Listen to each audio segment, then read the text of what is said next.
Hello दोस्तों, स्वागत है आप सभी का हमारे यूट्यूब चैनल में। रोज़ाना की तरह आज फिर हम क्लास को देखेंगे, जिस क्लास में आज हम डिस्कस करने वाले हैं 29/12/2020 को जो पूछा गया था शिफ्ट 2 में। ये सेट नंबर 4 है। एनटीपीसी में सारे क्वेश्चन पूछे गए हैं, तो सोच सकते हैं कि ग्रेजुएशन लेवल पे किस तरह से क्वेश्चन पूछे जाते हैं। तो आप ये सेट में टोटल 29 क्वेश्चन होंगे, जिसका भरपूर डिस्कशन हम कराएंगे। और डिस्कशन के बाद आप लोग ज़रूर कमेंट करके बताइएगा कि आपको ये डिस्कशन कैसी लगी। तो चलिए बिना देर किए हुए हम डिस्कशन को स्टार्ट करते हैं और देखते हैं आज के पहले क्वेश्चन को क्या दिया हुआ है। आज का जो पहला क्वेश्चन है वो दिया गया है कि नींबू के रस का पीएच मान होता है। तो नींबू के रस का पीएच मान जो होता है वो लगभग 2 होता है। ठीक है, जैसे बात कर लेती मानव रक्त का पीएच मान क्या होता है। तो मानव रक्त का जो पीएच मान होता है वो 7.36 से 7.42 के बीच में होता है। ये बातें आप ध्यान रखेंगे। जैसे बात कर ले आंसू का पीएच मान क्या होता है, तो आंसू का पीएच मान भी तकरीबन 7.4 ही होता है। पीएच मान समझ सकते हैं आप, पावर ऑफ हाइड्रोजन, जिसे सोरेनसन ने इसके बारे में बताया था। ठीक है, अगर बात करें जो ठंडा पे पिया जाता है उसका पीएच मान क्या होता है, तो जो ठंडा पे पिया जाता है उसका जो पीएच मान होता है वो 2 से 4 होता है। और एक जो सबसे ज़्यादा पूछा जाता है वो पूछा जाता है गैस्ट्रिक जूस का। गैस्ट्रिक जूस का पीएच मान क्या होता है, तो 1 से लेकर के 3 होता है, ये आप कह सकते हो। ठीक है, चलो आगे देखते हैं क्वेश्चन को। अगला जो क्वेश्चन दिया गया है कि ब्रायोफाइटा निम्नलिखित में से किस वनस्पति से संबंधित है। सेकंड क्वेश्चन है कि ब्रायोफाइटा निम्नलिखित में से किस वनस्पति से संबंधित है। तो याद रखेंगे ब्रायोफाइटा जो है वो मार्केंसिया वनस्पति से संबंधित है। किससे है? मार्केंसिया से है। और जानकारी ले लेते हैं ब्रायोफाइटा को क्या कहा जाता है। तो ब्रायोफाइटा को कहा जाता है पादप जगत का उभयचर कहा जाता है। क्या कहा जाता है? पादप जगत का उभयचर कहा जाता है। ब्रायोफाइटा को 3 भागों में बांटा गया है। ब्रायोफाइटा को 3 भागों में बांटा गया है। जैसे कि पहला नाम क्या है, तो हिपैटिसी है। हिपैटिसी है, याद रखेंगे हिपैटिसी इसका पहला नाम हो गया। दूसरा जो हो गया वो मसाई हो गया, मसाई हो गया। और जो तीसरा हो जाता है वो एथोरियोसाइट हो जाता है। क्या हो जाता है? एथोरिसाइट हो जाता है। ठीक है, ये 3 प्रकार के पादप में बांटे गए हैं ब्रायोफाइटा का। फिलहाल आप ये याद रख सकते हैं, ये सबसे ज़्यादा महत्वपूर्ण है कि ब्रायोफाइटा किस वनस्पति से संबंधित है। तो मार्केंसिया जो सबसे ज़्यादा पूछा जाता है, ये आपके एग्जाम में देखने को उतना नहीं मिलता है। अगला जो क्वेश्चन नंबर 3 दिया गया है, क्वेश्चन नंबर 3 में श्रृंखला में 4 प्रतिरोधक जिनमें से प्रत्येक 1/4 ओम का है का उपयोग करते हुए अधिकतम कितना प्रतिरोध बनाया जा सकता है। तो अधिकतम देखिए, अधिकतम ये 2 तरह से जोड़ सकते हैं आप इसे, यानी इसे आप कह सकते हैं कि श्रेणी क्रम और समानांतर क्रम में भी कर सकते हैं। जब जोड़िएगा तो इसमें R1 plus R2 plus R3 R4 ऐसे करके आप ऐड कर सकते हो, या फिर 1/R1 1/R2 1/R3 1/R4 करके आप कर लेना। ठीक है, इसका राइट आंसर आप कमेंट करके कमेंट बॉक्स में ज़रूर बताइएगा कि इसका राइट आंसर क्या होगा। चलिए अगला क्वेश्चन क्या बोला गया है कि पाइथन क्या है। पाइथन क्या है आपको ये बताने हैं। तो पाइथन जो है एक प्रकार का प्रोग्रामिंग भाषा है। क्या है पाइथन? एक प्रकार का प्रोग्रामिंग भाषा है। अच्छा, कुछ बात कर लेते हैं और प्रोग्रामिंग भाषा के बारे में। जैसे प्रोलॉग है, प्रोलॉग को कब विकसित किया गया? तो 1972 में प्रोलॉग को विकसित किया गया था। ठीक है बात। यहाँ से एक और क्वेश्चन देता है फोर्ट्रॉन के बारे में कि फोर्ट्रॉन का विकास किसके द्वारा और कब किया गया। तो जो फोर्ट्रॉन है उसका विकास जो है 1957 में किया गया। किसके द्वारा किया गया? तो IBM कंपनी के द्वारा किया गया। IBM कंपनी का नाम आप ध्यान रखेंगे कि IBM कंपनी के द्वारा फोर्ट्रॉन का विकास किया गया। 1957 में इसका विकास किया गया था। जैसे एक और क्वेश्चन देता है कि लोगो क्या समझते हैं। LOGO, लोगो से क्या समझते हैं। तो लोगो जो है वो बच्चों को सिखाने की, यानी बच्चों की शिक्षा डेवलप करने की एक कंप्यूटर चीज़ है। कंप्यूटरी भाषा जो बच्चे सीखते हैं उसे लोगो कहते हैं।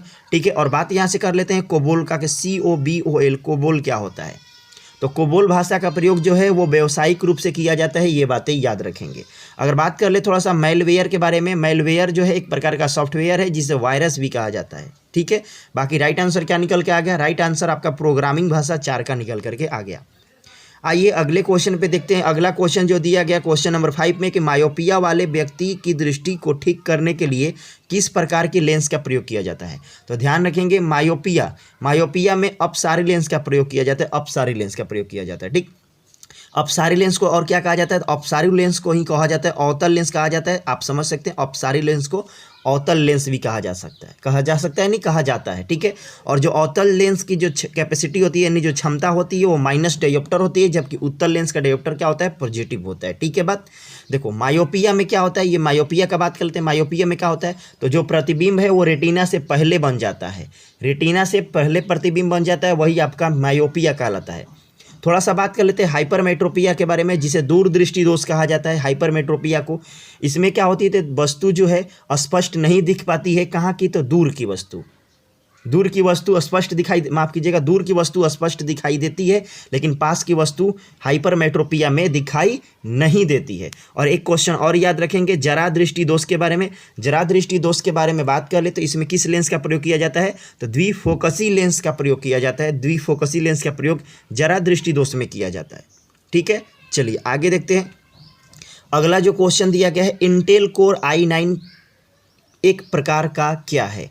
इंटेल कोर i9 एक प्रकार का प्रोसेसर है, कह सकते हैं कि ऑप्शन नंबर बी इसका राइट आंसर हो जाएगा, ठीक है। बात चलो आगे बढ़ते हैं, क्वेश्चन नंबर 7 के बारे में बात करते हैं। 7 नंबर क्वेश्चन में जो दिया गया है कि निम्नलिखित में से कौन एक सुपरसोनिक क्रूज मिसाइल है, तो कौन एक सुपरसोनिक क्रूज मिसाइल है, त्रिशूल है, ब्रह्मोस है, आकाश है और पृथ्वी है। आपके ऑप्शन में ये देख सकते हैं।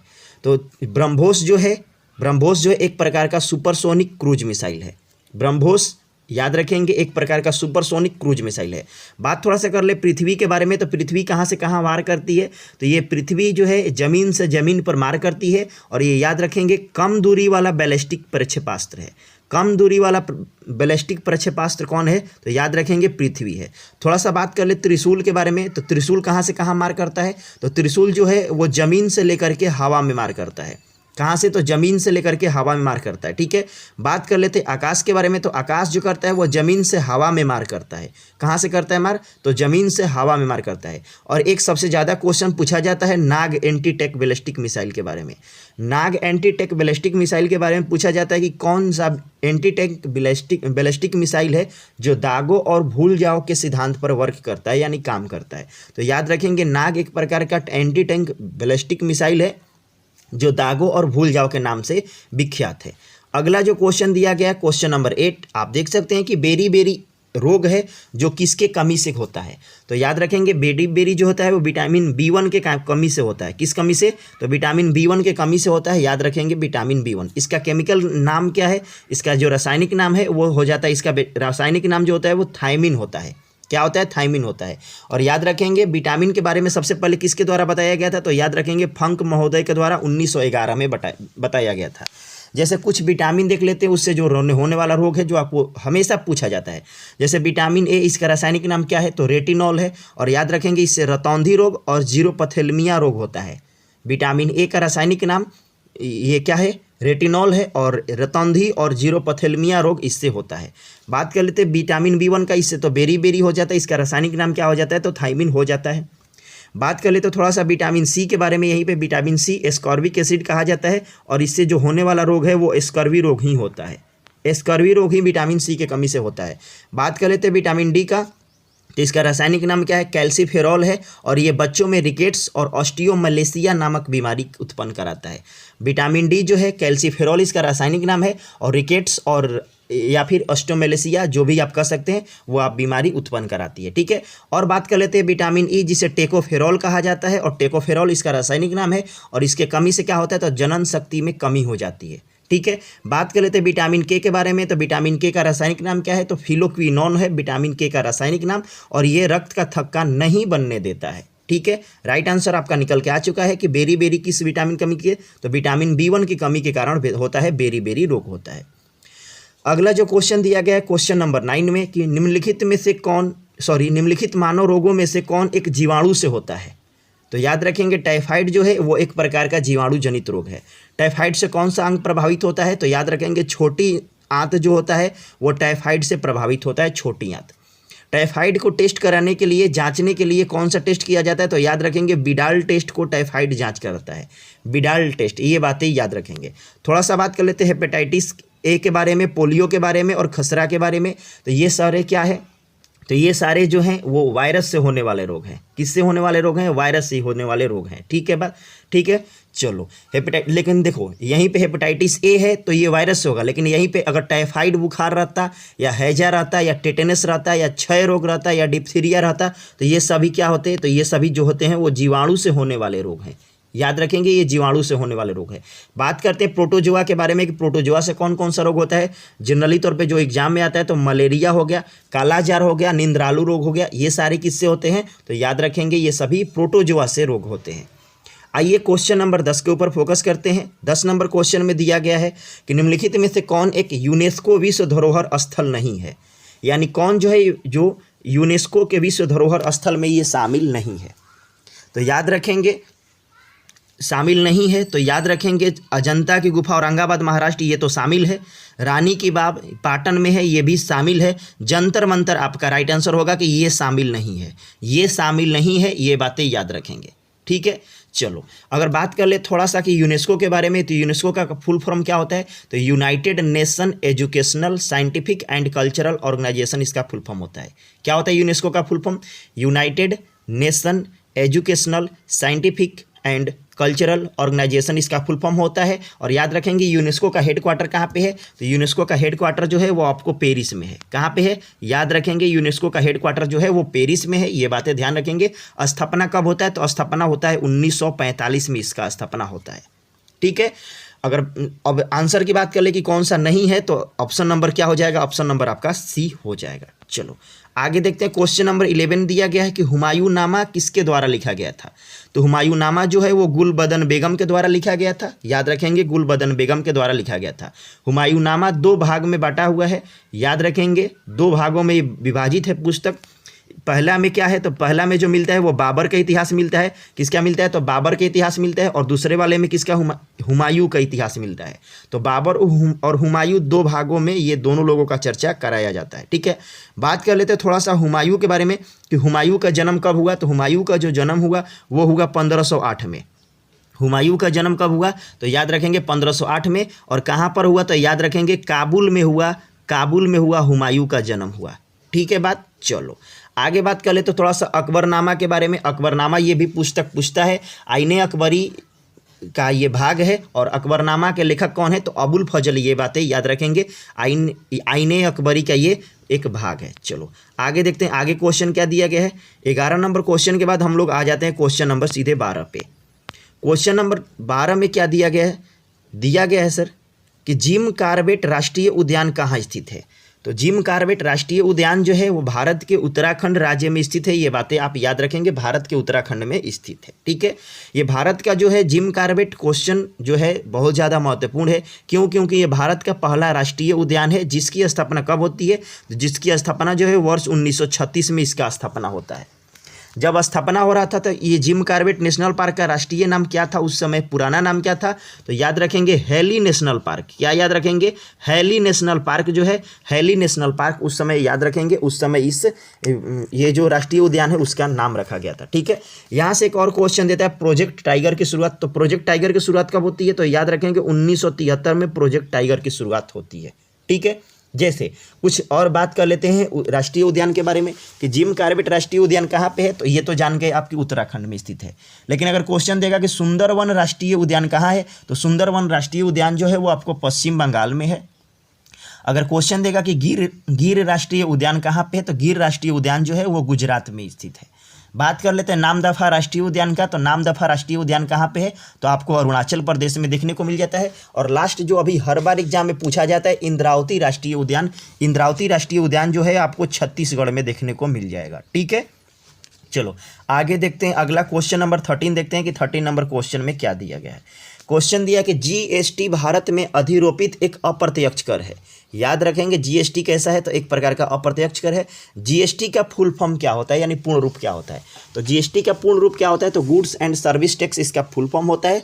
राइट आंसर क्या हो जाएगा? जो कि ऑप्शन नंबर बी में मेंशन किया गया, ऑप्शन नंबर बी इसका राइट आंसर हो जाएगा। ठीक है, हिंदी की बात करें तो जीएसटी यानी गुड्स एंड सर्विस टैक्स इसका हिंदी क्या होता है? तो वस्तु एवं सेवा कर इसका पूरा नाम हिंदी में हो जाता है। क्या हो जाता है? तो याद रखेंगे वस्तु एवं सेवा कर इसका पूरा नाम हो जाता है हिंदी में। बाकी इंग्लिश में बात करें तो गुड्स एंड सर्विस टैक्स इसका फुल फॉर्म हो जाता है। कब से लागू होता है? तो याद रखेंगे 1 जुलाई 2017 से ये लागू हो जाता है। 1 जुलाई 2017 से ये लागू हो जाता है। ठीक है, भारत के वित्त मंत्री इसके अध्यक्ष होते हैं। जो जीएसटी होता है, भारत के वित्त मंत्री इसके अध्यक्ष होते हैं। ठीक है, चलिए आगे देखते हैं। अगला जो क्वेश्चन दिया गया है कि दक्षिण अमेरिका का सबसे बड़ा देश कौन सा है? तो दक्षिण अमेरिका का जो सबसे बड़ा देश है वो आपको ब्राज़ील है। कौन सा है? ब्राज़ील। आप याद रखेंगे ब्राज़ील जो है इसका राइट आंसर हो जाएगा। ठीक है, चलो ब्राज़ील के 2 महानगर हैं जो कि रियो डी जेनेरियो और सेंटोस हैं। याद रखेंगे दोनों बहुत ज़्यादा महत्वपूर्ण है। ब्राज़ील का जो 2 महानगर हैं, पहला जो है Rio de Janeiro. Rio de Janeiro किस लिए प्रसिद्ध है? तो याद रखेंगे उसे फैशन नगरी कहा जाता है। क्या कहा जाता है? तो याद रखेंगे उसे फैशन नगरी के नाम से जाना जाता है, रियो डी जेनेरियो के बारे में। और बात कर लेते हैं सेंटोस को। तो याद रखेंगे सेंटोस जो है उसको कहवा पतन कहा जाता है। सेंटोस को क्या कहा जाता है? कहवा पतन कहा जाता है। नहीं, कहवा का बंदरगाह, पतन मीन्स बंदरगाह कर सकते हैं आप। ठीक है, चलो आगे जो क्वेश्चन दिया गया क्वेश्चन नंबर 15 में कि भारत का केंद्रीय औषधि अनुसंधान संस्थान कहाँ स्थित है? तो भारत का केंद्रीय औषधि अनुसंधान संस्थान जो है वो आपको लखनऊ में है। कहाँ पे है? लखनऊ में। औषधि बोलेगा या विष बोलेगा, आप लखनऊ याद रखिएगा। ठीक है, जैसे कुछ बात कर लेते हैं कि भारतीय सर्वेक्षण संस्थान कहाँ पे है? तो याद रखेंगे भारतीय सर्वेक्षण संस्थान जो है वो आपको देहरादून में है। भारतीय सर्वेक्षण संस्थान जो है वो कहाँ पे है? तो याद रखेंगे वो आपको देहरादून में है, भारतीय सर्वेक्षण संस्थान। अगर हम बात कर लेते हैं कि केंद्रीय भवन निर्माण कहाँ पे है? तो केंद्रीय भवन निर्माण अनुसंधान संस्थान जो है वो आपको रुड़की में देखने को मिल जाएगा। कहाँ पे? तो याद रखेंगे रुड़की में देखने को मिल जाएगा। लेकिन अगर क्वेश्चन दे देगा कि केंद्रीय चमड़ा अनुसंधान कहाँ है? तो केंद्रीय चमड़ा अनुसंधान जो है वो आपको चेन्नई में मिल जाएगा। चेन्नई में याद रखेंगे इस बात को कि चेन्नई में है चमड़ा। च से चमड़ा, च से चेन्नई, आप याद रखेंगे। और जो क्वेश्चन पूछा जाता है जैसे भारतीय मौसम विज्ञान, तो भारतीय मौसम विज्ञान कहाँ पे है? तो याद रखेंगे नई दिल्ली में है आपका भारतीय मौसम विज्ञान संस्थान। ठीक है, लेकिन अगर क्वेश्चन देगा कि राष्ट्रीय धातु विज्ञान संस्थान कहाँ पे है, राष्ट्रीय धातु विज्ञान संस्थान या प्रयोगशाला कहाँ पे है, तो याद रखेंगे धातु कहाँ पे है? तो जमशेदपुर में राष्ट्रीय धातु विज्ञान संस्थान है, जमशेदपुर में। और लास्ट आपसे जो क्वेश्चन देता है कि पेट्रोलियम अनुसंधान संस्थान कहाँ पे है, तो याद रखेंगे पेट्रोलियम कहाँ पे है? आपको देहरादून में आपको पेट्रोलियम देखने को मिल जाएगा। ठीक है, चलिए अगले क्वेश्चन की बात करते हैं। क्वेश्चन नंबर 16 की बात करते हैं।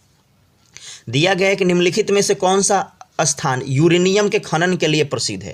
तो यूरेनियम के खनन के लिए जो प्रसिद्ध है वो आपको जादूगोड़ा है। क्या है? जादूगोड़ा है। ठीक है, देखो भारतीय यूरेनियम निगम का स्थापना कब हुआ? तो भारतीय यूरेनियम निगम का जो स्थापना है वर्ष 1967 में हुआ। कब हुआ? तो वर्ष 1967 में भारतीय यूरेनियम निगम का स्थापना हुआ। ठीक है, अगर बात करें हम पन्ना के बारे में, तो पन्ना जो है एक प्रकार का हीरा की खान है। क्या है? हीरा की खान है। बात कर ले रानीगंज के बारे में, तो रानीगंज, झरिया, बोकारो ये सब क्या है? कोयला के लिए प्रसिद्ध है। ठीक है बात, चलो आगे बात कर लेते हैं। अगला जो क्वेश्चन दिया गया क्वेश्चन नंबर 17 में दिया गया है कि भारत की सबसे लंबी राजमार्ग सुरंग कौन सी है?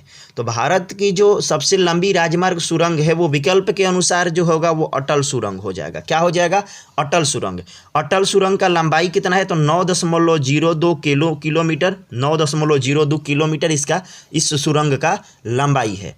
लेकिन अगर बात करें चेनानी नासरी सुरंग, चेनानी नासरी सुरंग, गौर फरमाइएगा सर, चेनानी नासरी सुरंग के बारे में बात करें तो चेनानी नासरी सुरंग जो है वो एक प्रकार का सड़क सुरंग है। याद रखेंगे एक प्रकार का सड़क सुरंग है। और इसकी लंबाई कितनी है? इसकी जो लंबाई है 9.28 है। कितनी है? तो 9.28। ये बातें आप ध्यान रखेंगे। चलिए आगे देखते हैं क्वेश्चन।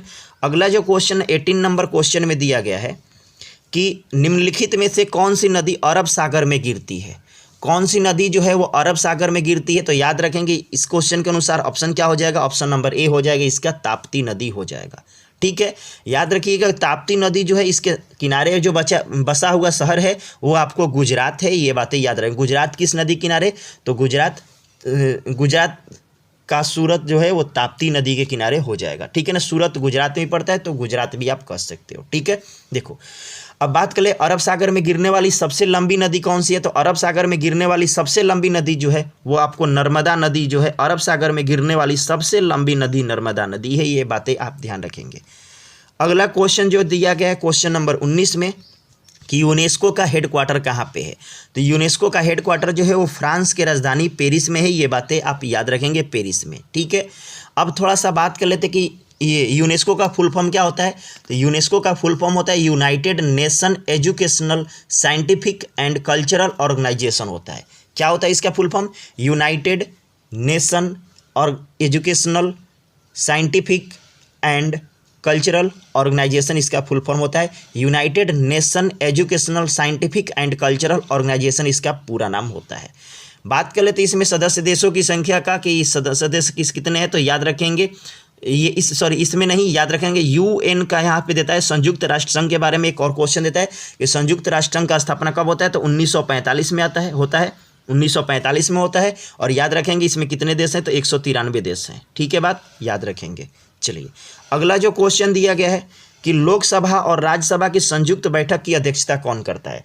तो लोकसभा और राज्यसभा की संयुक्त बैठक की जो अध्यक्षता करता है वो लोकसभा अध्यक्ष करते हैं। कौन करते हैं? लोकसभा अध्यक्ष करते हैं।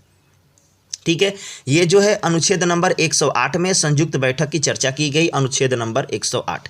अगर ये अनुपस्थित रहेंगे तो इनके स्थान पर लोकसभा का जो उपाध्यक्ष है वो बैठक की अध्यक्षता करेंगे।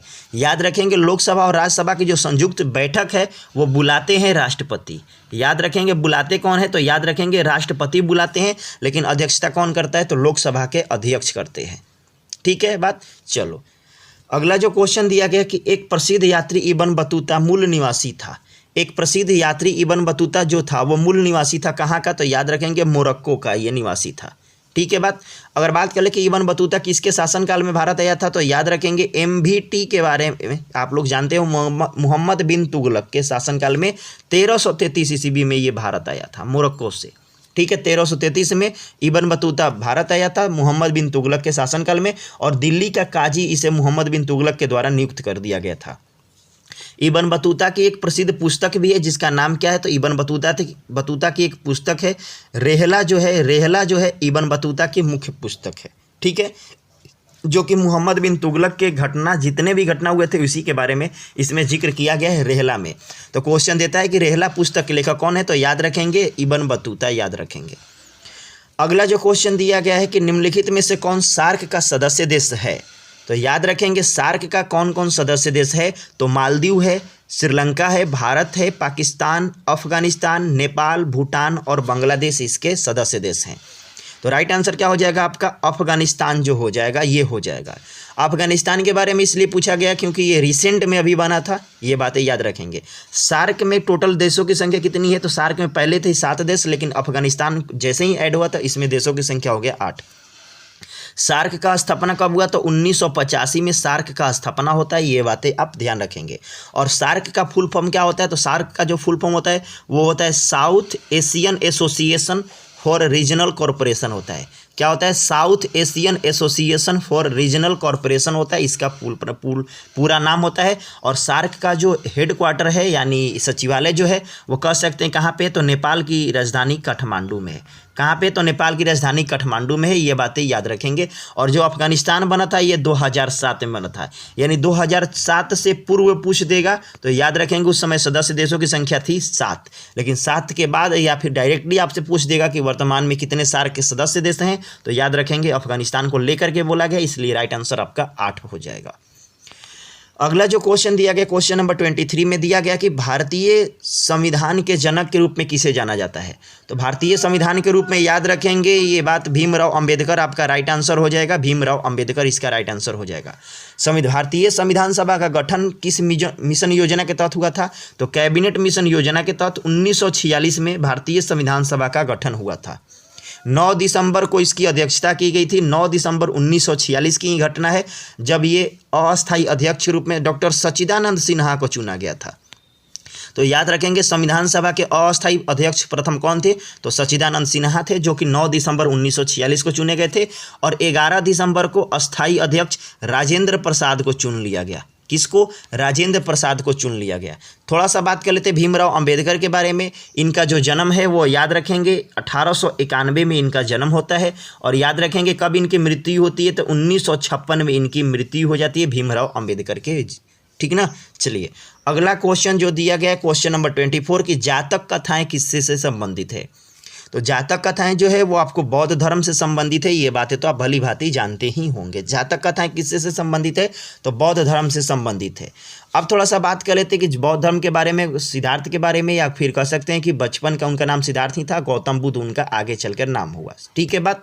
चलो, इनका जन्म कब हुआ है, इनका जो जन्म हुआ है सिद्धार्थ का वो 563 ईसा पूर्व में हुआ। ठीक है, और ये कहाँ पे हुआ, तो कपिलवस्तु के निकट लुम्बिनी नामक स्थान पे हुआ था।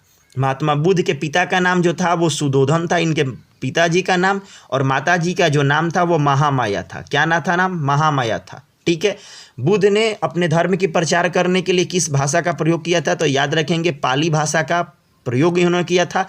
और जो सबसे ज़्यादा उपदेश है वो याद रखेंगे श्रावस्ती में इन्होंने सबसे ज़्यादा अपना ये उपदेश दिया था। ठीक है, यहाँ से एक और क्वेश्चन देता है कि बौद्ध धर्म का इनसाइक्लोपीडिया किसे कहा जाता है, तो याद रखेंगे बौद्ध धर्म का इनसाइक्लोपीडिया जो कहा जाता है वो सूत पिटक को कहा जाता है। किसे कहा जाता है, तो याद रखेंगे सूत पिटक को बौद्ध धर्म का ये इनसाइक्लोपीडिया कहा जाता है। ये बातें ध्यान रखेंगे। जितने भी लोग नए हैं चैनल को सब्सक्राइब करके बेल आइकन को प्रेस कर लेंगे और साथ ही साथ नोटिफिकेशन वाले आइकन को भी ऑन कर लेंगे। ठीक है, और वीडियो को एक बार ज़रूर लाइक कर देंगे। अभी तक जितने भी लोग लाइक नहीं किए हुए हैं, हो सके तो अपने मित्र को भी जरूर एक बार शेयर करना ना भूलेंगे। ठीक है, और रोजाना शाम 7 बजे आप लोग जरूर लाइव आएँ मेरे साथ जुड़ने के लिए। अगला जो क्वेश्चन दिया है, कावेरी जल विवाद किन 2 राज्य के बीच में हुआ, तो कावेरी जल विवाद जो है जनरली तौर पे कर्नाटक और तमिलनाडु, जो कि ऑप्शन नंबर डी में मेंशन किया गया। ऑप्शन नंबर डी आपका राइट आंसर हो जाएगा। कावेरी नदी को क्या कहा जाता है, तो दक्षिण की गंगा कहा जाता है। याद रखेंगे कावेरी नदी को क्या कहा जाता है, तो दक्षिण की गंगा इसे कहा जाता है। बात कर ले तो थोड़ा सा गोदावरी कृष्णा घाटी के बारे में, जो कि सबसे ज़्यादा क्वेश्चन पूछा जाता है कि गोदावरी कृष्णा घाटी जो है वो किस फसल के लिए प्रसिद्ध है, तो याद रखेंगे धान का कटोरा कहा जाता है। यानी कह सकते हैं कि धान की खेती के लिए जो गोदावरी कृष्णा घाटी है, गोदावरी कृष्णा जो घाटी है वो धान की खेती के लिए जाना जाता है और इसे धान का कटोरा के नाम से भी जाना जाता है। चलो, अगला जो क्वेश्चन दिया गया है, क्वेश्चन नंबर 26 दिया गया है कि महात्मा गांधी ने खालिस्तान में भारतीय राष्ट्रीय कांग्रेस सत्र की अध्यक्षता की थी। तो महात्मा गांधी ने, याद रखेंगे, बेलगांव में अध्यक्षता की थी, बेलगांव में अध्यक्षता की थी। ठीक है, अब बात कर लेते हैं गांधी जी के बारे में। गांधी जी साउथ अफ्रीका से कब आए, तो गांधी जी जो साउथ अफ्रीका से आए 1915 में साउथ अफ्रीका से ये भारत आए थे। और पहला बार इन्होंने चंपारण सत्याग्रह में हिस्सा लिया था 1917 में। चंपारण सत्याग्रह में ये खिलाफत आंदोलन के नाम से चलाया गया था। खिलाफत आंदोलन नहीं, माफ़ कीजिएगा, अंग्रेजों के खिलाफ ही इन्होंने आंदोलन चलाया था। और 17 के बाद 1918 सबसे ज़्यादा महत्वपूर्ण हो जाता है कि इन्होंने 1918 में गुजरात के खेड़ा में कर नहीं आंदोलन चलाया था। बात कर लेते हैं 1919 के लिहाज से गांधी जी का जो क्वेश्चन पूछा जाता है, 1919 में खिलाफत आंदोलन का इन्होंने शुरुआत किया था। 1919 में खिलाफत आंदोलन की शुरुआत किया था। और याद रखेंगे 1920 जैसे ही एक साल आगे जाते हैं तो इन्होंने असहयोग आंदोलन की शुरुआत किया था। अब बात कर लेते हैं थोड़ा सा 1920, चलो अगर बात कर लेते हैं 1920 में तो प्रारंभ हो गया। अब असहयोग आंदोलन खत्म कब होता है, तो 1922 में। याद रखेंगे 2 साल के बाद 1922 में ये खत्म हो जाता है। एक और जो क्वेश्चन देता है गांधी जी का दांडी मार्च से देता है, वो 1930 में या स्टार्ट होता है। याद रखेंगे अपने 78 समर्थकों के साथ गांधी जी ने नमक कानून तोड़ा था, जिसे सविनय अवज्ञा आंदोलन के नाम से भी जाना जाता है। 1930 में सविनय अवज्ञा आंदोलन हुआ था। ठीक है, चलो आगे जो क्वेश्चन बात कर लेते थोड़ा सा। अगला जो क्वेश्चन दिया गया कि गीत गोविंद के रचनाकार कौन है, या गीत गोविंद किसके द्वारा लिखा गया, तो गीत गोविंद जो है वो जयदेव के द्वारा लिखा गया था। ये बातें याद रखेंगे। गीत गोविंद के रचयिता कौन है, तो ये बातें याद रखेंगे, जयदेव हैं। गीत गोविंद में भगवान श्री कृष्ण की कथा का वर्णन मिलता है। ये पुस्तक जो है इसमें भगवान कृष्ण की कथा का वर्णन मिलता है। ये बातें आप ध्यान रखेंगे। चलो आगे अगर क्वेश्चन की बात कर ले तो क्वेश्चन नंबर 28 क्या दिया गया, थोड़ा सा देख लेते हैं इसे भी। क्वेश्चन नंबर 28 आज का सेकंड लास्ट होगा। थोड़ा सा PDF अच्छा से नहीं होगा तो इसके लिए सॉरी, ठीक ना। जो भी इशू होगी आप कमेंट सेक्शन में एक बार जरूर, वीडियो खत्म होने के बाद आप लोग जरूर बता देंगे। चलो अगला जो क्वेश्चन देता है कि भारत में संप्रदायी चुनावी प्रणाली सबसे पहले किसके द्वारा शुरू किया गया था। भारत में संप्रदायी चुनावी प्रणाली सबसे पहले किसके द्वारा शुरू किया गया था, तो याद रखेंगे मार्ले मिंटो रिफॉर्म्स 1909 के द्वारा शुरू किया गया था। मुसलमानों के लिए पृथक निर्वाचन की सुविधा जो है वो 1909 के मार्ले मिंटो सुधार में किया गया था। बात कर लेते हैं रॉलेट एक्ट 1919 के बारे में। तो 1919 में रॉलेट एक्ट था, ये बातें बिल्कुल सही है। और बात कर लेते हैं वेबल प्लान के बारे में, तो ये भी सही है। और क्रिप्स मिशन 1942, ये भी बात बिल्कुल सही है। ठीक है बात। चलो आगे बात कर लेते थोड़ा सा अगला क्वेश्चन पे, और आज का ये जो होगा आखिरी क्वेश्चन होगा, क्वेश्चन नंबर 29 की कैबिनेट मिशन किस वर्ष में भारत आया था। तो कैबिनेट मिशन जो है भारत जो है आया था 1946 में। यहाँ से ऑप्शन नंबर ए को आप टिक कर सकते हैं। ठीक है, 1946 में कैबिनेट मिशन भारत आया था। प्रधानमंत्री इटली ने 19 फरवरी 1946 को भारतीय संविधान सभा की स्थापना के लिए ये कैबिनेट मिशन का गठन करके भारत में भेजा था। किसके द्वारा भेजा गया था? तो प्रधानमंत्री क्लेमेंट इटली के द्वारा भेजा गया था। किस वजह से? तो याद रखेंगे, ये संविधान सभा का गठन करने के लिए। और 1946 में सबसे पहले ये कहाँ पहुँचा था? तो याद रखेंगे ये दिल्ली में सबसे पहले पहुँचा था। ठीक है ना, कैबिनेट मिशन आपका। ठीक है, इसके 3 सदस्य थे जो सबसे ज़्यादा पूछा जाता है कि निम्नलिखित में से कौन कैबिनेट मिशन के सदस्य नहीं थे। तो याद रखेंगे पहला जो था वो था स्टैफोर्ड क्रिप्स थे, जो दूसरे थे वो पैथिक लॉरेंस थे, और जो तीसरे थे वो AB अलेक्जेंडर थे। ये 3 लोग जो थे कैबिनेट मिशन के 3 सदस्य थे। तो आज की क्लास कैसी लगी जरा सा कमेंट सेक्शन में एक बार जरूर बताइएगा। और जितने भी लोग अभी तक लाइक नहीं किए हैं सभी लोग लाइक करके थोड़ा सा अपने दोस्त मित्र चाहने वालों के पास में शेयर कर लीजिएगा। जितने भी नए लोग हैं स्वागत है आप सभी लोगों का, नए लोगों का, पुराने लोगों का। तो सभी लोग सब्सक्राइब करके बेल आइकन को भी हिट कर लीजिएगा। Thank you so much. कल भी मिलते हैं शाम में 7 बजे, याद रखेंगे इस बात को।